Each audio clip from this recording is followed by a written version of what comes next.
The purpose of this video is to look at groundwater levels that are associated with the database in the Oak Ridge's Moraine Groundwater program.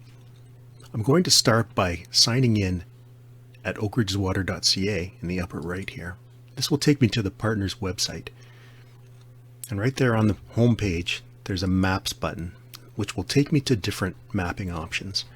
Now, just to review some of the features we've seen in previous videos, I'm going to click on Consolidated Mapping, which will take me into the default base map in the GeoCortex web mapping portal. By default, you can see some locations and polylines appearing. And I'm going to turn off some things. I'm going to turn off the groundwater knowledge locations. I'm going to go to under locations here under this tab, go down to groundwater levels. Now by default we're going to see all wells with more than 35 water level measurements. And you can see the map shown here. And I'm going to zoom in with the mouse roller. And I want to find something interesting, and I'm cheating here a little bit because I know that in Richmond Hill some interesting things have happened. And the water levels show something that's interesting as well. So again, if I click on some of these locations, I can see a little pop-up menu that I can X out of. But I'm going to zoom right in here on one particular location.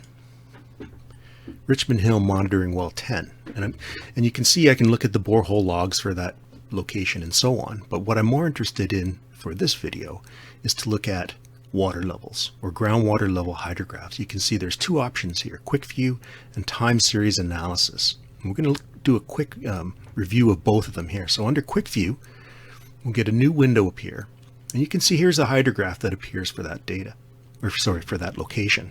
You can see water levels changing over time, something's happening here, some sort of recovery as the water level increases and so on.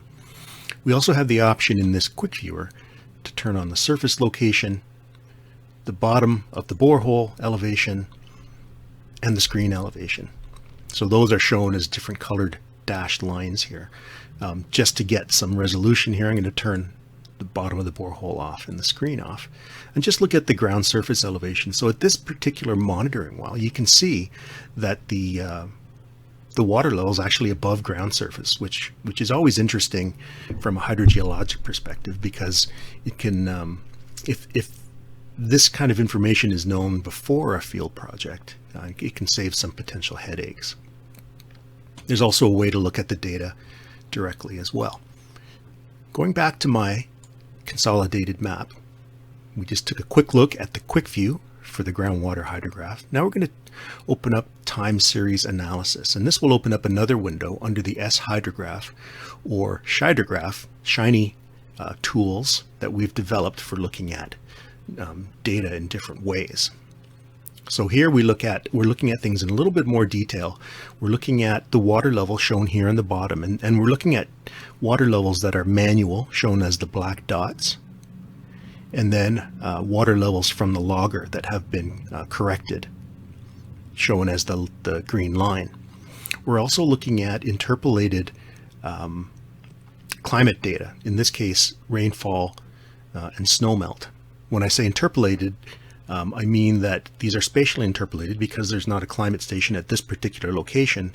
The tools that we've developed will spatially interpolate climate based on the nearby or the closest climate station. So that's what we're looking at here. We can turn different things off and on.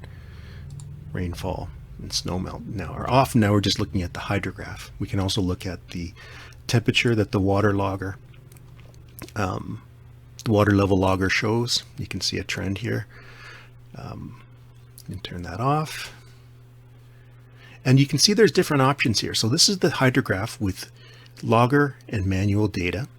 There's also a quick viewer within this tool where we can zoom in and out using this scroll bar beneath the graph to look at different times. And then there's some statistics down here in the lower right for means, counts, and so on.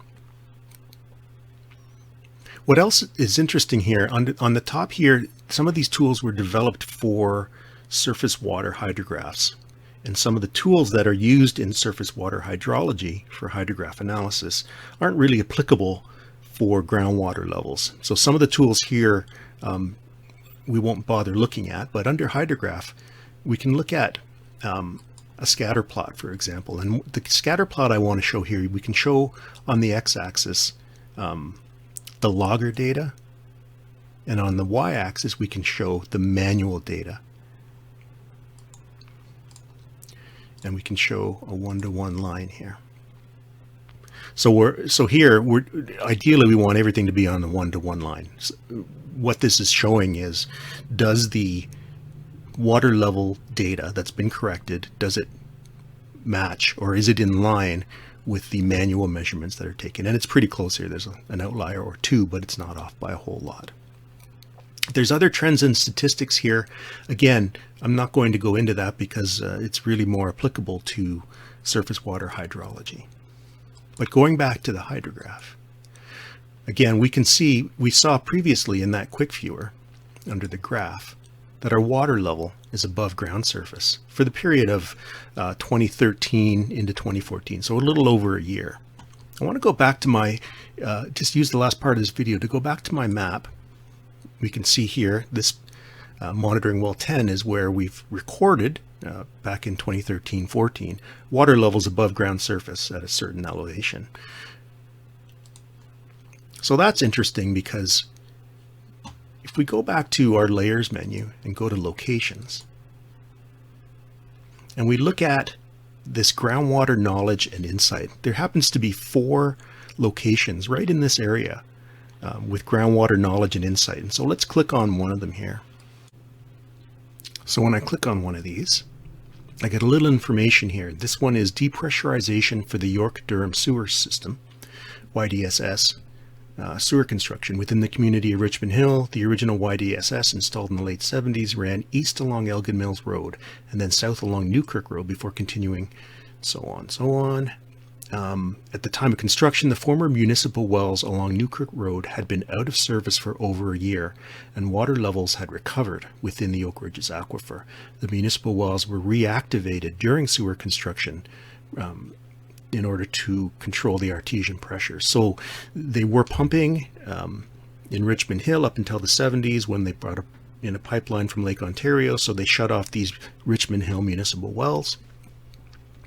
But by doing that, the artesian pressures returned, and then they ran into problems. And that's sort of the nature of these different information locations here.